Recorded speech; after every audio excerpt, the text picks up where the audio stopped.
Hey, good afternoon. It's John Gillen from Stansberry Research, and I've got the pleasure to be here with Dr. Kristen Race, who's the founder of Mindful Life. And let's just start with your presentation. I just felt better. I felt peaceful.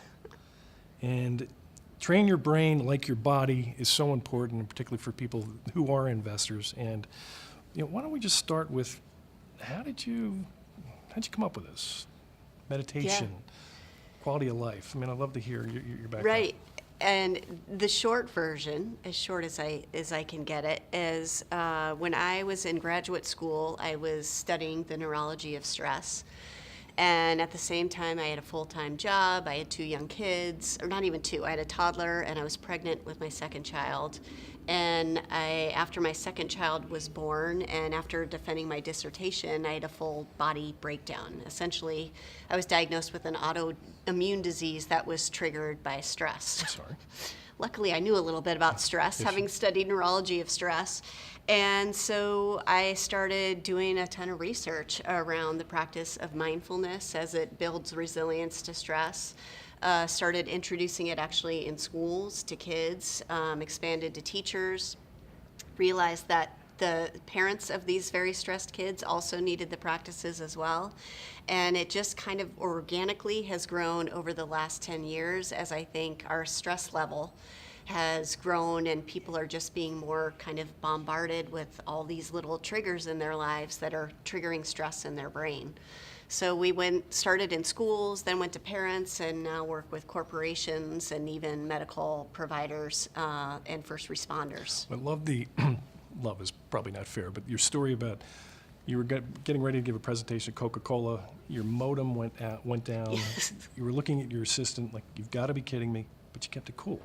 Most people would have lost their mind. How'd you do that? That is where, one of the practices I talk about in the presentation, that PBR, is pause, take a breath, and then choose a response. Respond with intention is what the R stands Love for. That. Respond with intention. And should be on a t-shirt. Yes, I think the reaction would have been, you're right, just to freak out, start screaming, start yelling, pushing all kinds of buttons, and that's sort of what my assistant was doing. And so I took a breath and I realized, I can get a hotspot on my phone, and I did that, and we were able to start the webinar with just about a minute late, and everything went great. But that takes practice, and part of it I think is a daily practice of training your brain to respond with intention, training your brain to strengthen that prefrontal cortex, that part of our brain that's responsible for those essential skills.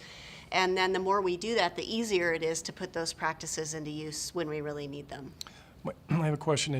We're talking about going into schools and talking about stressors, and have you seen a massive uptick in depression, or is it a function of we're just hearing more about it? That's interesting. I do believe we're seeing a significant increase in anxiety and depression in kids. Exactly. And a lot of that is coming from, our brains are not equipped to handle our modern lives in terms of the constant accessibility, the constantly being on, the constant multitasking, right, and the busyness. Our brains were designed to be busy and to rest and recover, and to work hard and to rest and recover. That kind of, pulse rhythmically, work hard and restore. But the way we live our lives now, we're constantly on, we're constantly going, and so we're constantly in this state of stress. And that starts with the parents. And the other thing that happens in our brains is we have mirror neurons in our brains that reflect the emotions we witness around us. So if I see you and you're stressed and anxious and overwhelmed and scattered, those neurons in my brain that trigger worry are triggered as well. Right. So that's that relationship between parents and kids where we're seeing a lot of that anxiety trickle down. A couple things you mentioned at the end were, one, your digital sunset, which I just took as turn off, and as simple as that is, that's genius.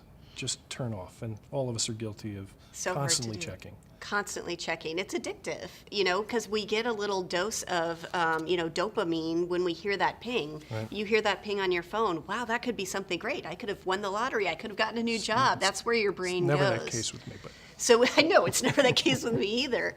So it is somewhat of an addiction to the reward centers of our brain.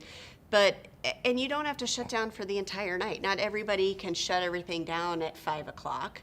But if you can take a window, if you can spend dinner with your family and shut everything off for 60 minutes, and that gives your brain a break because it's not constantly scanning for the next ping or ding. How vital is exercise?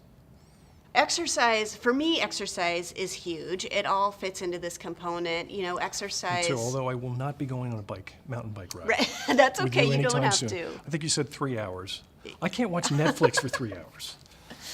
Yeah, 3 hours would be a good amount of time. But exercise releases serotonin in our brains, and that makes us feel better, it makes us feel happier, also stimulates that prefrontal cortex. And for me, a lot of times when I'm at work, I'll get bogged down with a problem, or I can't figure something out, or I'm just stuck, and I go on a mountain bike ride, or I go exercise, and all of a sudden, ping.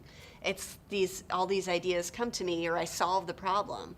And the reason, it's that influx of serotonin. So it's incredibly beneficial for our brains as well. This is fantastic advice. And you wrote a book.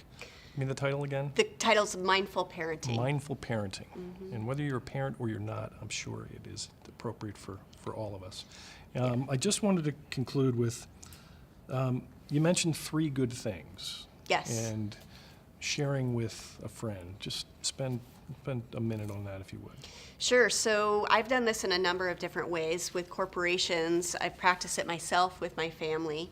And essentially is at the end of the day or at the end of the night, you reflect on your day and you identify 3 positive experiences. And they don't, again, have to be winning the lottery or the championship or anything grand. It's simple things. A friend told me a really funny joke.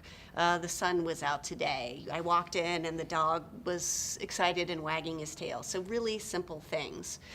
And when we do this, there's incredible benefits in terms of reducing burnout in our jobs, increasing our happiness, improved sleep quality. And there's a lot of fun ways to do this. Reaching out to a friend who you've lost touch with across the country and texting each other your 3 good things each day gives you a little window into this person's life. Or if you have kids or grandkids, using it as a nightly ritual with them can be really fun and a great way to experience it as well. But what happens as you practice, by about day 3 or 4, you start noticing more and more of these good experiences as they occur, because you think, well, maybe that'll be one of my three good things, or maybe that'll be one of my 3 good things. And so you're kind of just priming your brain to notice the good. Well, I'll tell you, this was a good thing for me. Learned a lot. Good. Thank you. Thank and you. A pleasure. Thank you so glad much. You're here. Absolutely. Thanks for having me. Sure. Take care. If you're enjoying these videos, don't forget to press the like button. Comment down below. And if you're new here, please don't forget to subscribe. And remember to click that bell to be sure you don't miss out on our newest updates. And thanks a lot.